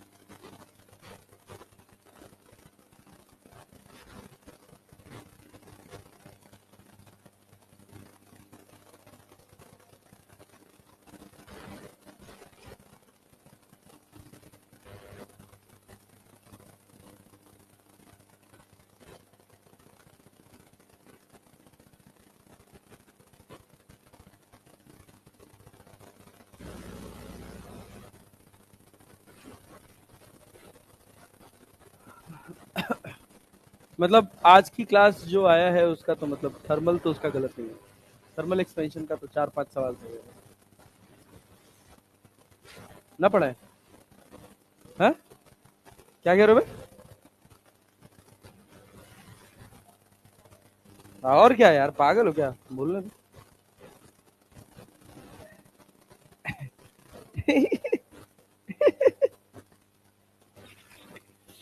पढ़ लिए सर जितना पढ़ना था, नहीं ऐसे मत बोला करो यार, अभी बहुत पढ़ना है भाई, अभी तो युद्ध शुरू हुआ है, अच्छा कल के लिए पढ़ लेना यहाँ से जाने के बाद भाई, 8-10 घंटा पढ़ो यार, 10 घंटा 12 घंटा पढ़ो, पूरी रात तक पढ़ो। चलो भाई, टेम्परेचर एंड इट्स मेजरमेंट हो गया था।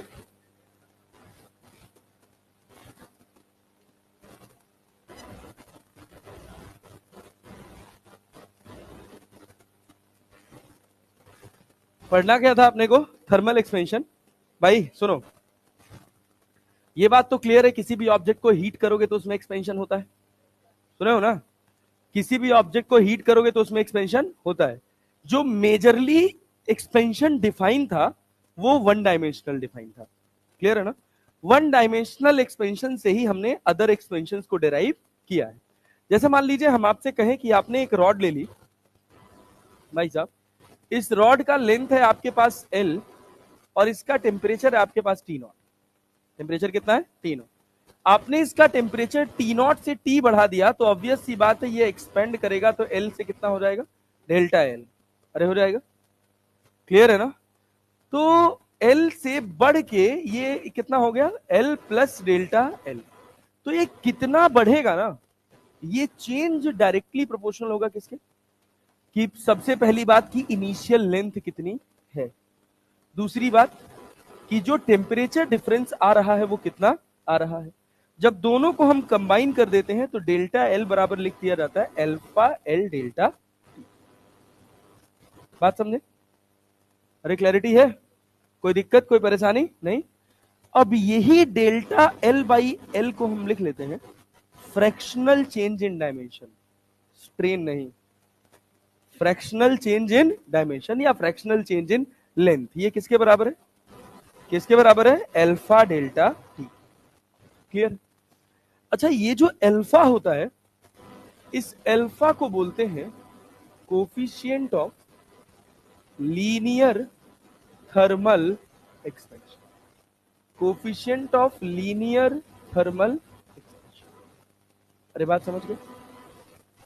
ये कांस्टेंट हो ऐसा जरूरी नहीं है, ये कांस्टेंट भी हो सकता है और वेरिएबल भी हो सकता है। तो सोचिए ये जो आप पूरा हिस्सा पढ़े हैं ये तब काम करेगा जब आपका अल्फा कैसा होगा? कांस्टेंट। अब इसी में हम एक कंडीशन लगा दें क्या, कि if alpha is a function of temperature. Alpha किसका फंक्शन है? टेम्परेचर का। टेम्परेचर का, टेम्परेचर बढ़ाओगे तो अल्फा बदल जाएगा। तो ये जो डेल्टा एल है ना ये डीएल हो जाता है और इसको हम लिख लेते हैं अल्फा एल डी टी या alpha L not D T. अरे भाई कुछ नहीं, डेल्टा एल इनिशियल लेंथ कितना था? एल, तो एल रहने दिया, उसी इनिशियल लेंथ को यहाँ एल नॉट या L not plus delta L लिख लेते हैं। एल नॉट थोड़ा अलग से नजर आता है तो delta L by L not हो गया, क्लियर है? अरे मोटा मोटा हिसाब समझ आ रहा है? आसान बात है। अब सोचो ये डीएल हो गया तुम्हारे पास, इसको तुम कहां से कहां लिखोगे? एल इनिशियल से एल फाइनल तक, इसको कहां से कहां तक? T1 से लेकर T2। क्लैरिटी है? जैसे फॉर एग्जांपल अगर हम तुमसे कहें कि तुमको हमने दे दिया अल्फा बराबर 3t स्क्वायर, अल्फा बराबर क्या दे दिया? 3t square. अरे क्लैरिटी है? और जो टेम्परेचर है वो तुम 200 केल्विन से 300 केल्विन ले जा रहे हो। टेम्परेचर कहां से कहां ले जा रहे हो? 200 केल्विन से 300 केल्विन। याद रखना कि जब भी तुम्हारा अल्फा वेरिएबल होगा, जब भी तुम्हारा अल्फा क्या होगा? वेरिएबल, तो टेम्परेचर किसमें होगा? If alpha is variable, if alpha is variable, temperature will be in Kelvin only. तभी ये जस्टिफाइड होगा, अदरवाइज जस्टिफाइड नहीं होगा। हाँ, जब अल्फा कांस्टेंट है तो यहाँ लीनियरली डेल्टा टी आया है ना, आया है कि नहीं आया है? अब इसको चाहे डिग्री सेल्सियस में रखो चाहे केल्विन में रखो कोई फर्क पड़ता नहीं। अरे क्लियर है? चलो अब देखो यार, अगर यहां पर तुमको चेंज इन लेंथ पूछा, क्या पूछा? चेंज इन लेंथ, तो तुम क्या लिखोगे? डीएल बराबर इनिशियल लेंथ क्या होगा? एल नॉट, अल्फा की जगह क्या लिख दोगे? 3t square into D T लिख दोगे। इंटीग्रेट कहां से कहां? 200 से लेकर 300, तो डीएल कितना हो जाएगा? डेल्टा हो जाएगा ना। और ये कितना? एल नॉट बाहर आ गया और ये कितना हो गया? 3t cube by 3। लिमिट कहां से कहां तक? 200 से लेकर 300 तक। क्या इसको सॉल्व कर सकते हो further? Upper limit minus lower limit, क्या तुमको डेल्टा एल मिल जाएगा? डेल्टा एल मिल जाएगा, मिल जाएगा, that is change in length. जो भी आ जाए मतलब वो अलग बात है। अभी उसमें अल्फा का वैल्यू यहाँ यूनिट के साथ नहीं लिखा है, छोटी वैल्यू आती है बहुत, ठीक है ना। एसआई यूनिट के फॉर्म में सिंपल ये कैलकुलेशन है, ठीक।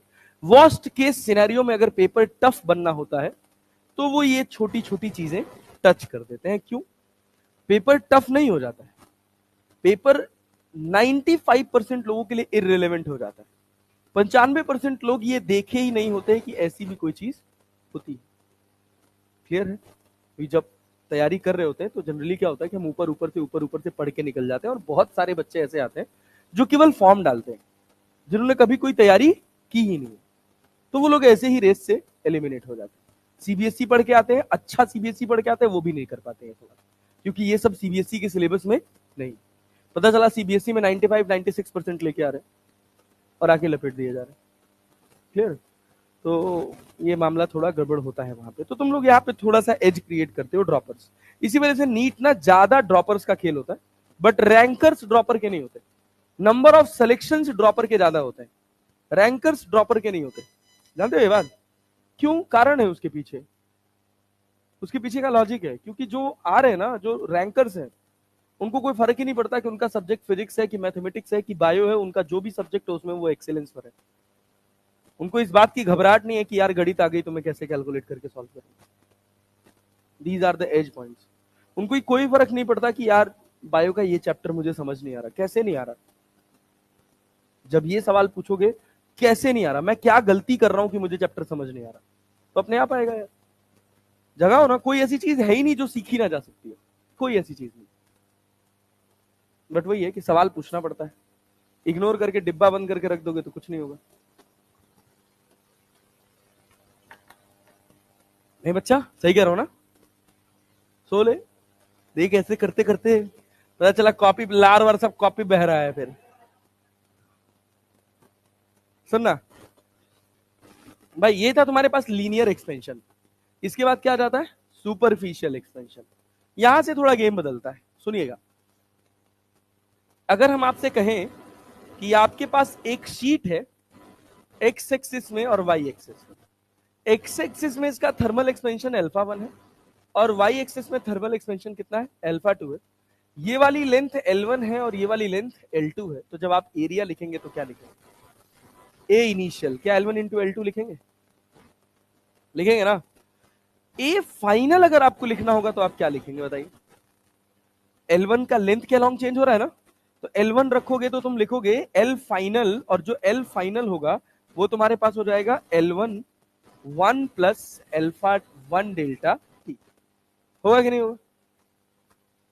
अरे होगा ना। अरे दादा, भाई तो पढ़ के आए हो, डेल्टा एल बराबर एल अल्फा डेल्टा टी पढ़े हो ना। तो डेल्टा एल क्या है? L final minus L initial, और एल इनिशियल तुम्हारा क्या था? एल इनिशियल क्या था? एल ना। तो एल अल्फा डेल्टा टी, तो एल को इधर ले गए तो क्या हो गया सर? एल को कॉमन कर लिए, 1 प्लस अल्फा डेल्टा टी। क्या फाइनल लेंथ ऐसे ही निकालते हैं? अच्छा, दूसरी वाली जब फाइनल लेंथ लिखेंगे तो क्या लिखेंगे? L2 1 plus alpha 2 delta. ठीक है, समझ पा रहे? अब यहां से A फाइनल बराबर L1 L2 दोनों को क्या मैं A लिख सकता हूं? बोलो, L1 इंटू L2 बराबर क्या लिख दिया? A, that is A initial. और इसको मल्टीप्लाई करो, 1 plus alpha 1 delta T. Alpha 1 का इसमें गया, अल्फा 1 डेल्टा टी का, फिर कितना? अल्फा 2 डेल्टा टी, फिर कितना? Alpha 1 alpha 2 delta T square. हुआ कि नहीं हुआ? जो मेटल्स होते हैं उनका अल्फा 10 टू द पावर -4 के रेंज में होता है, 10 to the power -4, 10 to the power -5। क्या बहुत छोटा होता है? तो अल्फा 1 और अल्फा 2 बहुत छोटे हैं, उनका मल्टीप्लीकेशन और छोटा हो जाएगा। तो क्या इसको हम नेग्लिजिबल मान लेते हैं? नेग्लेक्ट कर देते हैं इसको। जब नेग्लेक्ट कर देते हैं तो ए फाइनल जो है वो बराबर हो जाता है ए 1 plus alpha 1 plus alpha 2 delta T. Clear है? क्लियर है? समझ गए? तो जब डेल्टा ए लिखा जाता है तो ये लिखा जाता है ए अल्फा 1 प्लस अल्फा 2 डेल्टा। ठीक है, ए को यहां मल्टीप्लाई कराओगे तो ए को इधर ले आओगे तो ए फाइनल माइनस ए क्या डेल्टा ए हो जाएगा? अरे हो जाएगा। अब सोचो अगर हम कहें कि एक बॉडी है वो आइसोट्रॉपिक है, मतलब अल्फा 1 और अल्फा 2 दोनों बराबर है, अल्फा 1 बराबर अल्फा 2, तो डेल्टा ए बराबर क्या होगा? डेल्टा ए बराबर क्या होगा? 2 अल्फा ए डेल्टा टी, और 2 अल्फा को लिखा जाता है बीटा, तो डेल्टा ए बराबर कितना हो गया? Beta A delta T. अच्छा, फ्रैक्शनल चेंज इन एरिया पूछे तो क्या डेल्टा ए बाई ए लिख सकते हो? अरे हाँ लिख सकते हैं ना, ये किसके बराबर है? Beta delta T. Fractional change in area क्या हो गया? बीटा डेल्टा टी, और बीटा किसके बराबर है? बीटा किसके बराबर है? बीटा किसके बराबर है? 2 अल्फा के, और बीटा का नाम क्या होगा? Coefficient of superficial expansion, coefficient of superficial expansion. आसान लग रहा है? कठिन तो नहीं लग रहा? कठिन लग रहा है ना? सिंपल सी बात है यार। सोच अगर यही मेरा कहता कि अल्फा मेरा वेरिएबल है, सोच अगर यही कहता कि अल्फा क्या है? वेरिएबल है, तो मैं क्या कहता? सोच, यहां ए की जगह, डेल्टा ए की जगह क्या मैं डी ए लिख देता? अरे लिख देता ना? अरे यार इतना घटिया रिस्पॉन्स मत कियो यार, क्या ए बाहर कर ले? ए तो कांस्टेंट ही रहेगा इनिशियल एरिया, बीटा क्या होगा? 2 अल्फा, तो अल्फा अगर मान लो ये as a function of temperature है तो अल्फा की जगह क्या लिख लोगे? एफ टी, और यहां क्या लिख दोगे? D T. इंटीग्रेट कर सकते हो कि नहीं? जहां से T1 से लेकर T2 तक, और डी ए का कितना हो जाएगा? डेल्टा ए, तो डेल्टा ए बराबर कितना हो जाएगा? ए 2 अल्फा इंटीग्रेशन ऑफ T1 से लेकर T2 F T D T. ये वर्स्ट केस सिनेरियो है कि ऐसा कुछ पूछे, जैसा पीछे किया था एज इट इज वैसा ही रहेगा, कुछ चेंज नहीं होगा। यहाँ 2 होगा, यहाँ 2। अरे ठीक है, इसके बाद अगला हिस्सा, वॉल्यूम थर्मल एक्सपेंशन। क्या भाई साहब? Volume thermal expansion. आपकी मॉड्यूल का एक सवाल करा देता हूं मैं, आप लोगों को बहुत प्रॉब्लम रहा होगा उस सवाल में। एक मान लीजिए हम आपसे कहें कि एक स्फीयर है, इसका डायमीटर डी है और इसका टेम्परेचर टी है। डायमीटर डी है और टेम्परेचर कितना है? टी है। इस टेम्परेचर को आपने बढ़ाकर कर दिया टी प्लस डेल्टा टी, तो पूछा गया कि इसका वॉल्यूम क्या होगा, फाइनल वॉल्यूम क्या होगा, नहीं चेंज इन वॉल्यूम क्या होगा, वॉल्यूम में कितना चेंज होगा, डेल्टा वी में कितना चेंज होगा। और यहां पे अल्फा दिया हुआ है सवाल में, कोफिशिएंट ऑफ लीनियर एक्सपेंशन। क्या दे रखा है भाई साहब? Coefficient of linear expansion. आपसे डेल्टा वी पूछा है, मतलब v final minus v initial, तो वी इनिशियल क्या लिखेंगे? 4/3 पाई आर क्यूब, और हमको क्या दिया है? डायमीटर। क्या दिया है? डायमीटर दिया है ना, तो 4/3 pi r cube. Are cube की जगह क्या लिखोगे? आर बाई आर, इसकी जगह क्या लिखोगे? डी बाई 2 का होल क्यूब। तो वी इनिशियल कितना हो गया? 2 दूना 4 दूना 8, क्या ये कट जाएगा? तो ये कितना हो जाता है? अरे भाई पाई बाई 6 हो जाएगा ना।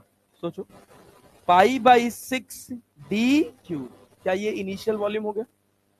जब तुम फाइनल वॉल्यूम लिखोगे तो पाई बाई 6 डी की जगह क्या लिखोगे? डी प्लस डेल्टा डी का होल क्यूब। लिखोगे नहीं लिखोगे? डी प्लस डेल्टा डी का होल क्यूब। सोचो कोई ऐसी बात लिखी मैंने जो तुमको समझ नहीं आई अभी तक? अगर सोचो ये कहता सुपरफिशियल एक्सपेंशन की बात करता है, एरिया में कितना एक्सपेंशन हुआ, तो एरिया बराबर क्या 4 पाई आर स्क्वायर लिख देते, और आर की जगह क्या डी बाई 2 डाल देते, क्या पाई आर पाई डी स्क्वायर बन जाता?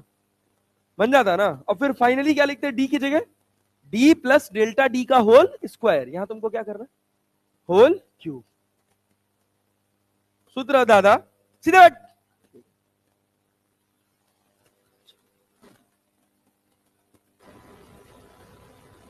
कितना बोर करते हो यार, सोऊंगा तो भाई। अरे कुछ जोकर ओकर वाली नाक पहन के आओ, थोड़ा नाचो, मुजरा उजरा करो, तब ना इंटरेस्ट आएगा। हाँ और क्या, वही चाह ही रहे हो। ये बताओ। यस सर, देखो देखो इनका डिमांड देखो।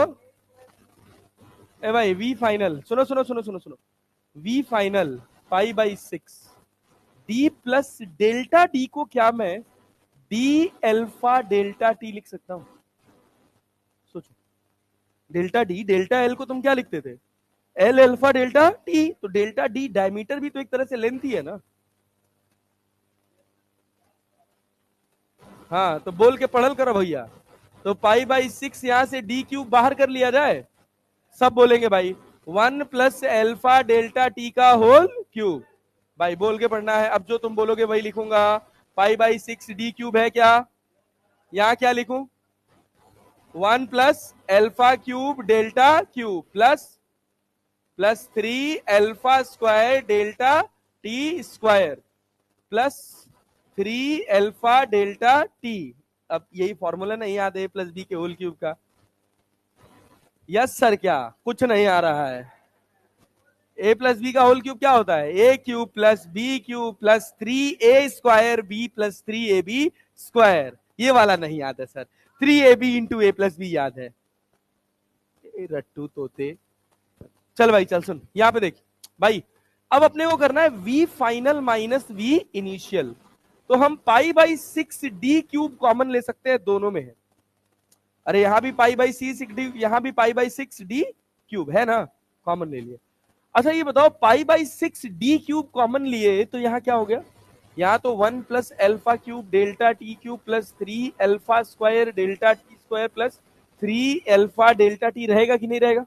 और यहां पे क्या आ जाएगा, इसका वाला -1, क्या +1 से ये कट जाएगा, तो v final minus v initial बराबर pi by 6 D cube, pi by 6 D cube. अब सारा गेम यहां पर होता है, क्या होता है कि कई बार आपको ऑप्शन ऐसा दिया होगा जहां पर किसी भी कैलकुलेशन को इग्नोर नहीं किया गया हो, क्लियर है, और कई बार ऐसा होगा कि इग्नोर किया गया होगा। जैसे इसमें से हम क्या कॉमन कर ले, एल्फा डेल्टा टी कॉमन कर ले, सोचिए हम यहां से एल्फा डेल्टा टी कॉमन कर ले तो क्या बचेगा, यहां पे alpha square delta T square plus 3 alpha delta t plus, ये रिजल्ट बना आपके पास डेल्टा वी का, that is equal to pi by 6 D cube. Pi by 6 D cube को क्या वी इनिशियल लिखा जा सकता है, वी एल्फा डेल्टा टी, और यहां पे क्या alpha square delta T square plus 3 alpha delta t plus 3।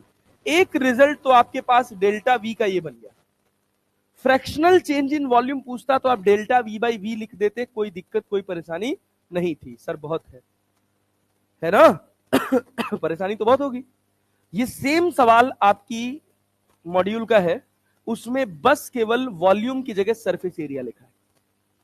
तो जहां आपने पाई डी 4/3 पाई डी क्यूब लिखा है, बाई 2 का क्यूब लिखा है, वहां 4 पाई आर स्क्वायर हो जाएगा और आर की जगह डी बाई 2 का स्क्वायर हो जाएगा। और सब प्रोसेस एरिया ए इनिशियल और फिर क्या ए फाइनल, फिर क्या A final minus A initial, और सॉल्व करने के बाद ऐसा रिजल्ट बनेगा, क्लियर, और ऑप्शन में होगा। अब कभी भी ऐसा आपके साथ नहीं होगा कि 4 ऑप्शंस दिए होंगे और उसमें से एक ऑप्शन में डेल्टा टी को कंसीडर किया होगा और एक ऑप्शन में डेल्टा टी को कंसीडर नहीं किया होगा। अगर नहीं किया होगा तो किसी में भी नहीं किया होगा, अगर किया होगा तो सब में किया, क्लियर। जब आपको देख के लग जाए कि जो जनरल फॉर्मूला है उस पर सेट नहीं हो रहा है रिजल्ट, तो ये ऐसे सिंपल मेथड से सॉल्व होगा, क्लियर है। अब सोचिए इसको हम और जनरलाइज्ड करें, तो यहां अल्फा है कि नहीं है, अल्फा किस रेंज में है, 10 to the power -4 to 10 to the power -5 है ना। यहां आपने ऑलरेडी उसका स्क्वायर किया और ये क्यूब, ये अल्फा जाएगा तो क्या क्यूब इसको बहुत नीचे निचले स्तर पे ले जाएगा। यहां देखो, क्या इसको इग्नोर कर सकते हैं, क्या इसको भी इग्नोर कर सकते हैं, कर सकते हैं ना, स्क्वायर है तब भी 10 टू द पावर -10 हो गया ना। -5 और -10 के बीच में जमीन आसमान का अंतर है ना, 5 0 का, क्लियर, पल्ले पड़ रहा है। तो ये बताओ क्या इसको हम 0 रख सकते हैं, क्या इसको भी 0 रख सकते हैं, अरे रख सकते हैं ना, क्यों, ये अल्फा क्यूब का फंक्शन बनेगा कि नहीं, और ये अल्फा स्क्वायर का, तो ये भी 0 और ये भी 0, बस ये बचा रह गया 3। तो जब इसको बहुत सिंप्लीफाई करते हैं तो डेल्टा वी बराबर लिख लेते हैं v इंटू 3 अल्फा डेल्टा, अरे क्लैरिटी, 3 अल्फा को गामा भी लिखते हैं, तो ये हो जाता है गामा वी डेल्टा टी, या फ्रैक्शनल चेंज इन वॉल्यूम या परसेंटेज चेंज इन वॉल्यूम को हम क्या लिख लेते हैं, गामा डेल्टा, अरे पल्ले पड़ा, अरे भाई साहब, क्लियर है? अब सोचिए, इसी को और एक तरह से एक्सप्लेन किया जाता है। कहा जाता है कि अगर मान लीजिए हम कहें कि आपके पास एक क्यूब है, देखते रहिए, ये साइड है आपके पास, ये साइड है आपके पास, ये साइड है आपके पास, ये साइड है आपके पास, ये ए है, ये बी है, ये सी है। क्या वॉल्यूम बता सकते हैं? क्या होगा? एबीसी ना?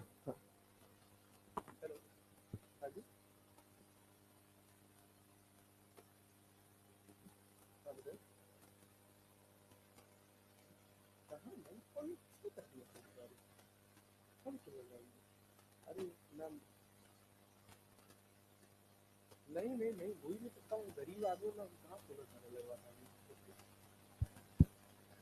है। ए भैया सुनो भाई, यहाँ पर एक्स एक्सिस है, यहाँ पे कौन सा एक्सिस है? वाई एक्सिस, और यहाँ पे कौन सा एक्सिस है?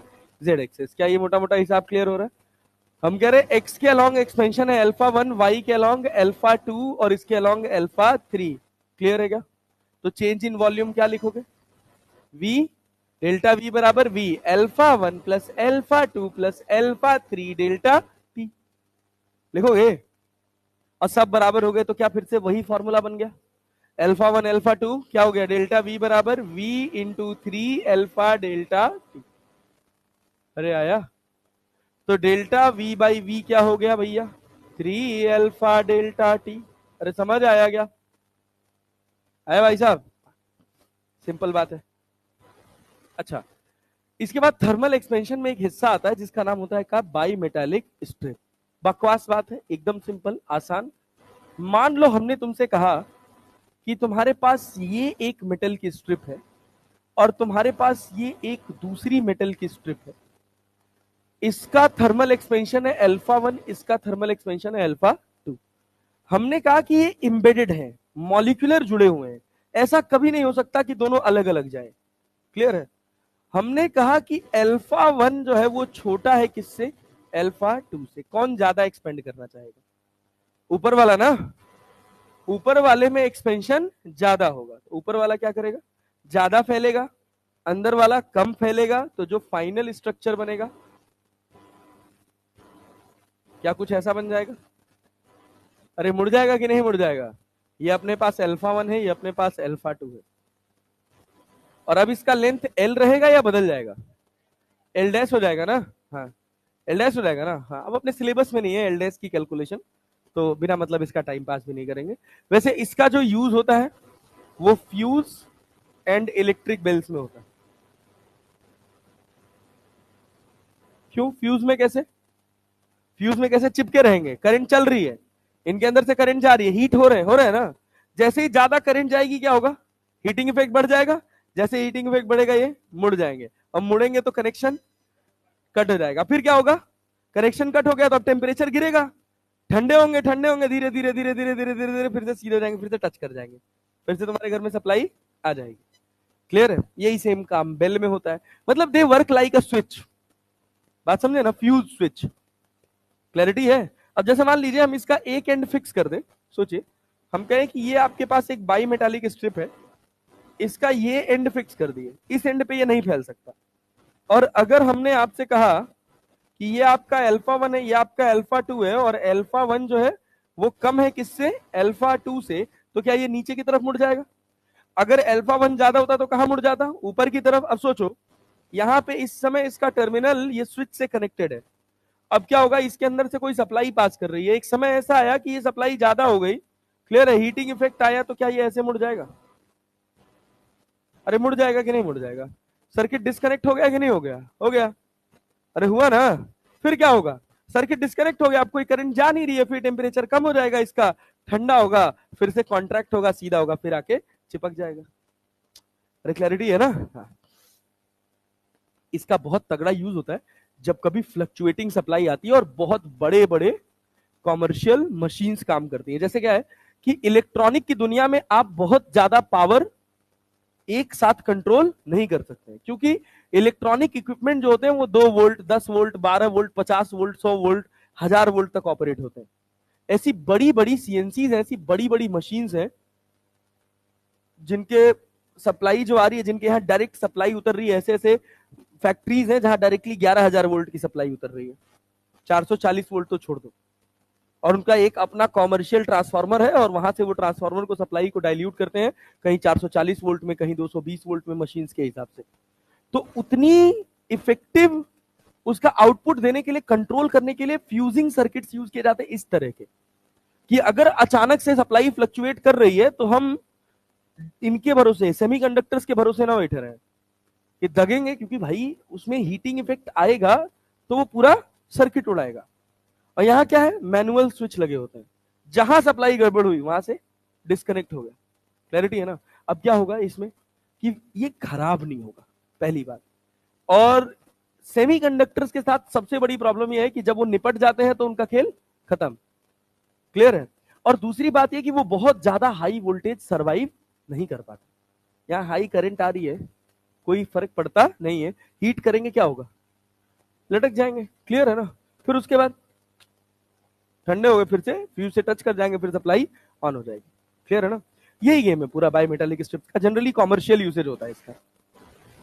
अब देखो भाई साहब, 2 बार हो गए, क्या कह रहे हो, रहने दे? हाँ टाइम तो हो गया, बात तो सही कह रहे हो तुम। हाँ भाई, थर्मल एक्सपेंशन क्या कह रहा है, effect of temperature on the time period of simple pendulum. Time period क्या होता है सिंपल पेंडुलम का, 2 pi under root of L by G, यही तो होता है ना? अरे क्लियर है? अब सोचो, टाइम को अगर तुम देखो तो क्या t is directly proportional to under root of l है? एरर वाला मेथड याद है कि नहीं याद है? तो क्या हो जाएगा, डेल्टा टी बाई टी बराबर कितना, डेल्टा एल बाई एल की 1/2 delta L by L, 1/2 delta L by L. अरे समझ पाए? यस। चलो आओ इधर देखो, तो इतना ही है बस। सोचो यहां पे क्या कह रहा, थर्मल स्ट्रेस थर्मल स्ट्रेन आ रहा है अभी। ये सोचो यहां पे क्या कह रहा, इसके पहले और कुछ बेसिक्स कर लो।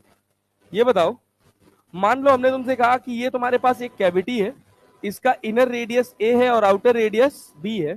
अगर मैं इसका टेम्परेचर बढ़ाऊंगा तो ए बढ़ेगा, बी भी, दोनों बढ़ेंगे ना? हाँ, एक्सपेंशन हो रहा है। अगर मान लो ऐसा सिचुएशन हो, ये अल्फा है, ये ए है, ये बी है, इनके बीच का गैप सी है, टेम्परेचर बढ़ाओगे तो ए, टेम्परेचर बढ़ाओगे तो ए बढ़ेगा, बी भी बढ़ेगा, सी बढ़ेगा ही घटेगा, सी भी बढ़ेगा। हमको लगता है कि पास पास आ जाएंगे, ऐसा नहीं होता। अब सोचो ए बढ़ा ना, पहले ऐसे खुल रहे थे, अब ये ऐसे खुलेंगे। अरे क्लैरिटी है ना? ए बी बढ़ा है तो सी भी बढ़ेगा, हाँ सब बढ़ेगा। क्लियर है? हाँ सुनो सुनो सुनो सुनो सुनो, आओ इधर ध्यान दो, इधर ध्यान दो। मान लो अगर हम तुमसे कहें, सोचो भाई सोचो, अगर हम तुमसे कहें, वही बात है, सेम बात, ये तुम्हारे पास ए है, ये तुम्हारे पास बी है, और ये रेडियस क्या है, सी है, टेम्परेचर बढ़ाओगे तो क्या सब बढ़ेंगे? अरे सब बढ़ेंगे, यस सर। अब इसी पे देखो ये सवाल, हाँ जिसने पढ़ रखा है उसके लिए नहीं है।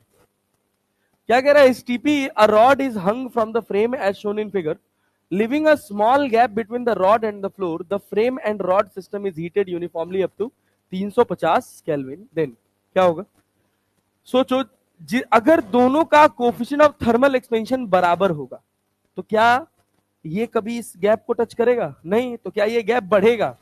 Yes sir. बढ़ेगा कि नहीं? बढ़ सकता है, बढ़ सकता है। लेकिन अगर इसका थर्मल एक्सपेंशन सोचो, रॉड का ज्यादा हुआ और फ्रेम का कम हुआ तो क्या होगा? तो भाई इसमें एक्सपेंशन का रेट ज्यादा होगा, इसमें कम होगा, टच कर जाएंगे। The rod will never touch the floor in any case, गलत हो गया। If alpha of rod is greater than alpha of frame, the rod may touch the floor, rod floor को टच कर सकती है, करेगी ही, ये जरूरी, क्योंकि डिपेंड करेगा कि नहीं गैप कितना है, पता चला इतना एक्सपेंड ही नहीं कर पा रही है, इस वजह से यहां में लगा हुआ है। ठीक है ना? अच्छा अगला सिचुएशन देखो, कह रहा a steel tape gives correct measurement at 20 degree Celsius. एक स्टील टेप है जो 20 डिग्री सेल्सियस पर सही मेजरमेंट देता है। ठीक ना? A piece of wood is being measured with the steel tape at 0 degree Celsius. सोचो 0 डिग्री सेल्सियस पे जो भी वुड मेजर किया जा रहा होगा, क्या ये स्केल उसका सही मेजरमेंट देगा कि गलत? गलत। कह रहा था reading is 25 centimeter on the tape, tape पे रीडिंग कितनी है? 25 centimeter. The real length of the given piece of wood would be, क्या होगा? 25 से ज्यादा कि 25 से कम? 25 से ज्यादा, 25 से कम। काहे? जब 0 डिग्री सेल्सियस पे इसने 25 मेजर किया है, सोचो ना, तो यहां पे 25 का मार्क है कि नहीं? स्केल का 25 का मार्क है ना। अब सोचो जब ये 20 डिग्री सेल्सियस पे आएगा तो इसका जो मार्क होगा वो यहां होगा 25 सेंटीमीटर। ये 25 सेंटीमीटर का जो मार्क है वो यहां रहेगा या आगे बढ़ जाएगा? मतलब मैं अगर देखूं तो यहां कहीं मार्क आएगा कि नहीं आएगा? आएगा ना। और ये 25 सेंटीमीटर के आगे निकल जाएगा। तो जो मार्क आया है, जो इसको एक्चुअल, जो इस वुड की एक्चुअल लेंथ मेजर कर रहा है, वो 25 से कम है कि 25 से कम? 25 से ज्यादा। ये तुम 20 डिग्री सेल्सियस पे हो, ये तुम्हारी लकड़ी है, सोचो ना, ये तुम्हारा वुड है। क्लियर है? 25 सेंटीमीटर का मार्क यहां आया है, स्केल ने दिया है कब? कितने डिग्री सेल्सियस पे? 0 डिग्री सेल्सियस पे। क्या ये सही रीडिंग है? सही रीडिंग है? नहीं। सही कब लेगा? जब कितने डिग्री सेल्सियस पे होगा? 20। तो जब ये 20 डिग्री सेल्सियस पे होगा तो सही रीडिंग देखोगे तो क्या 25 आगे नहीं निकल गया? तो यहां तो कोई और मार्क आ रहा होगा ना, ये मार्क इसकी सही रीडिंग देगा ना। तो जो मार्क यहां आ रहा होगा वो ये 25 से बड़ा होगा कि 25 से छोटा? 25 से छोटा। तो सही आंसर क्या हो गया? Less than 25 centimetre. किसको? हाँ, टेप को ठंडा कर रहे हैं, और क्या। अरे गधेड़े, थोड़ा अंग्रेजी पढ़ लिया अगर। ये बता, देखो, ये बताओ, कह रहा है the volume of metal sphere is increased by 0.15%। मतलब ये क्या है? Delta v by v, that is 0.15/100 रहे ना। When its temperature is raised by 24 degree Celsius, तो ये क्या है? टी की delta t 24 degree Celsius raise की है ना। अरे क्लियर है भाई। तो coefficient of linear expansion of metal will, metal का कोफिशिएंट ऑफ लीनियर एक्सपेंशन क्या होता है? तो डेल्टा वी बाई वी बराबर 3 अल्फा डेल्टा टी। पढ़े हैं कि नहीं? अरे अभी तो पढ़ के आए हैं, क्या निकाल सकते हैं? डेल्टा वी बाई वी कितना है? 0.15/100, 3 अल्फा निकालना है। डेल्टा टी 24, केल्विन में कन्वर्ट तो नहीं कर देंगे? डिफरेंस में कोई दिक्कत, कोई परेशानी नहीं है। क्या यहां से अल्फा आ जाएगा? अरे भैया अल्फा आ जाएगा, यस। और देखो जिपमर क्या बन जाएगा? क्या कह रहा है? How much should the temperature of a brass rod increase so as to increase its length by 1%। ये तुमको क्या दे रखा है? डेल्टा एल बाई एल, 1 की 1/100, 1/100। अब अल्फा पता है क्या? क्या डेल्टा टी नहीं निकाल सकते हो? फॉर्मूला क्या लिखोगे? L alpha delta t. अरे हो जाएगा ना। हाँ, एल यहां नहीं रहेगा, अल्फा डेल्टा टी। ये देखो, सोचो। चलो अब कर लेना, अब कंपोजिट रॉड्स अगली क्लास में पढ़ाऊंगा। क्या हड़बड़ी में पढ़ाऊं? हाँ, क्या कह रहे हो? क्राइम? क्या कह रहा? Crime branch? सब्जी बनाने के लिए कढ़ाई?